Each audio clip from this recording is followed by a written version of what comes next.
The most important sign of the Holy Spirit is love. The Holy Spirit's presence in a human being. The Holy Spirit's overflowing in a human being is love. Love.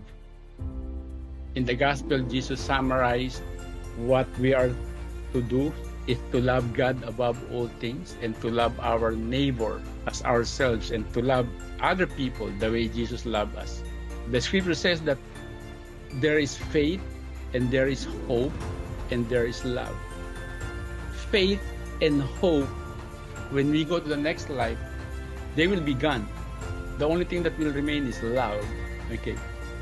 The reason why faith will be gone when we go up there is we see God face to face already.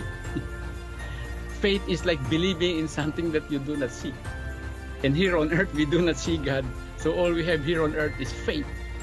We only have a glimpse of who God is here on earth. In fact, I think that's what the angel, the bad angel, are jealous about us. That us who are humans and we have not even seen God, and yet we have faith in God. Meanwhile, the bad angels, they see God, they don't. We are better off. It's like blessed are they who have not seen and yet believe. And that's what we all are. We have not seen God and yet we believe. We have seen Him a little through our eyes of faith. Now hope will be gone because what we're hoping for, which is to be with God and to be with heaven, will be a reality. So we're not hoping anymore. We are there already, face to face with God in glory. We are there already enjoying eternal life with God in heaven. So we don't need faith, we don't need hope.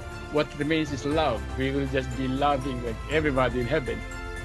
And now, you know that a person here on earth, while still on earth, is filled with the Holy Spirit by the love he has for other people. For other people. Like for instance, as leaders of the prayer group, or members of the prayer group, the reason why we are in the prayer group is we experience that love in the prayer group. And we share that love with other people. We belong to the group. We love each other. And that's the overflowing presence of the Holy Spirit inside us. Jesus says, if you love me, you will keep my commandments. You will keep my words. Again, it all blends. The boldness, the casting out of the evil spirits, the intellectual curiosity. You want to know more about God. You hunger to know God. You want to know the heart of God. You want to know the wisdom and the will of God. And then we love. They all blend together. Also the intellectual curiosity. So that is what a person filled with the Spirit looks like. We can use it as an